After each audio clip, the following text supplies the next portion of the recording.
सभी को राम राम। चलिए हम हमारी श्री राम कथा प्रारंभ करते हैं। सबसे पहले मानसिक भक्ति करते हुए प्रभु के दर्शन करते हैं। राम दरबार की छवि अपने मन में देखते हैं। आंखें बंद करके प्रभु श्री राम सिंहासन पर विराजे हुए हैं। माता सीता उनके साथ विराजी हुई हैं। लक्ष्मण जी, भरत जी और शत्रुघ्न जी हाथ जोड़े खड़े हैं तथा हमारे बजरंग बली प्रभु के श्री चरणों में बैठे हैं। हम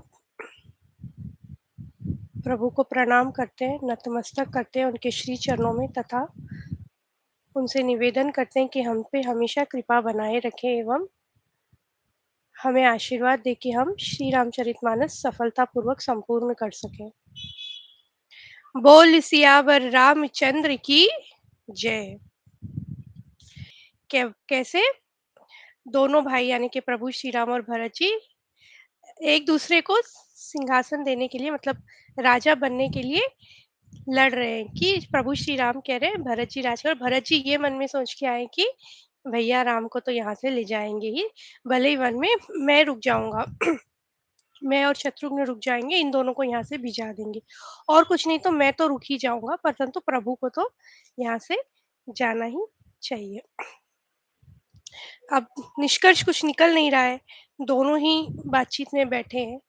तो अब क्योंकि भरत जी का भी इतना ज़्यादा प्रेम है कि कुछ मना नहीं कर सक रहे। प्रभु ने कहा जैसा कहोगे वैसे हो जाएगा। तो अब देवता लोग भी परेशान हो रहे हैं, टेंशन में है कि भाई अगर प्रभु चले गए तो फिर क्या होगा। और मन में बस इसी तरह से प्रणाम करके प्रभु को सब कहने लगे कि प्रभु ये चीज़ है, आप मतलब यहाँ वध और करना है। तो फिर बस आके उन्हें इन्फॉर्मेशन दे रहे हैं, डिस्कस कर रहे हैं हम।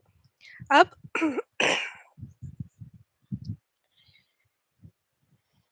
जैसे मुख दर्पण में दिखता है और दर्पण अपने हाथ में है, फिर भी वह मुख का प्रतिबिंब पकड़ा नहीं जाता, इसी प्रकार भरत जी की अद्भुत वाणी भी पकड़ में नहीं आती, किसी से कुछ उत्तर देते नहीं बन रहा है।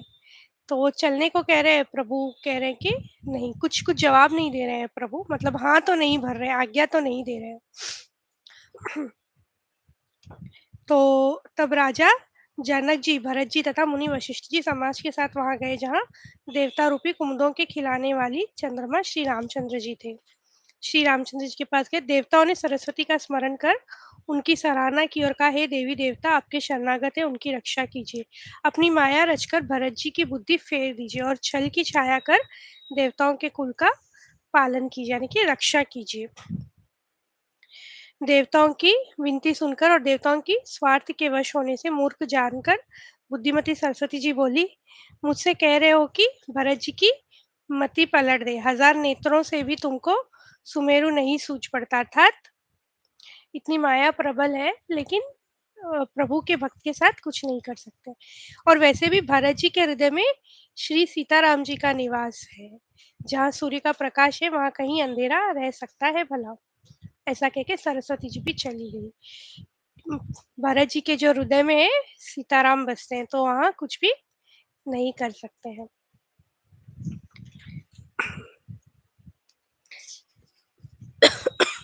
तो इसी तरह अब आगे चलते हैं। फिर प्रभु आपके चरण कमलों की रज जो सत्य पुण्य और सुख की सुहावनी सीमा है, उसकी दुहाई करके मैं अपने हृदय की जागते सोते और स्वप्न में भी बनी रहने वाली रुचि कहता हूँ।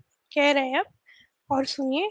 वह रुचि है कपट, स्वार्थ और चारों फलों को, मतलब अर्थ, धर्म, काम और मोक्ष को छोड़कर स्वाभाविक प्रेम से स्वामी की सेवा करना। और आज्ञा पालन के समान श्रेष्ठ स्वामी की और कोई सेवा नहीं है। हे देव, अब वही आज्ञा रूप प्रसाद सेवक को मिल जाए। कह रहे हैं प्रभु से भरत जी, और प्रेम के विवश हो गए कहते कहते। कृपा सिंधु श्री रामचंद्र जी ने सुंदर वाणी से भरत जी का सम्मान करके हाथ पकड़ के उनको अपने पास बिठा लिया। देखी दुखारी दीन दुहु समाज नर नारी सब, मगवा महामलीन मुए मारी मंगल चहत सियाबर रामचंद्र भज। जय शरणम। दोनों समाज के सभी नर नारियों को दीन और दुखी देखकर महामलिन मन इंद्र मरे हुए को मारकर अपना मंगल चाहता है। भरत जी, जनक जी, मुनिजन, मंत्री और ज्ञानी साधु संतों को छोड़कर अन्य सभी पर जिस मनुष्यों को जिस योग्य पाया उस पर वैसे ही देव माया लग गई। कहने का तात्पर्य है कि माया किसी पे भी चढ़ सकती है, लेकिन भगवान अगर हृदय में हो तो माया इतनी आसानी से नहीं चढ़ती। धर्म धुरंधर, धीर, नीति में चतुर, सत्य, स्नेहशील और सुख के समुद्र, नीति और प्रति के पालन करने वाले श्री रघुनाथ जी देश, काल, अवसर और समाज को देखकर ऐसे वचन बोले जो मानो वाणी के सर्वस्व ही थे। परिणाम में हितकारी थे और सुनने में चंद्रमा के समान अमृत सरीखे थे। उन्होंने कहा, हे तात भरत, तुम धर्म की धुरी को धारण करने वाले हो, लोक और वेद दोनों के जानने वाले और प्रेम में प्रवीण हो। भरत जी से कहा कि तुम तो सब धर्म जानते ही हो। हे तात, पिताजी के बिना हमारी बात केवल गुरुवंश की कृपा ने ही संभाल रखी है, नहीं तो हमारे समेत प्रजा, कुटुंब, परिवार सभी बर्बाद हो जाते। गुरुजी हैं जिन्होंने सब कुछ संभाल के रखा है। इसलिए राज्य का सब कार्य, लज्जा, प्रतिष्ठा, धर्म, पृथ्वी, धन, धान्य, घर, इन सभी का पालन गुरुजी का प्रभाव करेगा और परिणाम शुभ होगा। तुम संभालना, वैसे तो इन सब की रक्षा हमारे गुरुजी करेंगे। हे तात, तुम वही करो और मुझसे भी कराओ तथा सूर्यकुल के रक्षक बनो। प्रभु ने कहा, सूर्यकुल के रक्षक बनिए। तो मतलब प्रभु तो जाना नहीं चाह रहे हैं, सीधी सीधी बात है। अब इसी तरह से डिस्कशन चलता रहा दोनों भाइयों के बीच कि कोई ये नहीं बोल रहा है कि जाना चाहिए। प्रभु ने तो कह दिया है कि भरत आप ही को करना है।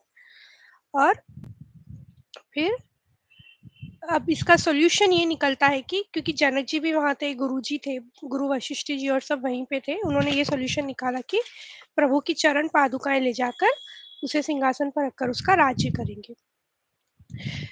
तो अब देखिए, भरत जी कह रहे हैं कि प्रभु के चरण चिन्हों को अंकित भूमि को देखाऊं, जहां जहां प्रभु के चरण चिन्ह है उन्हें देखाऊं। और ऋषि के प्रमुख अत्रि जी जहां आज्ञा दे वहीं तीर्थों का जल स्थापित कर देना।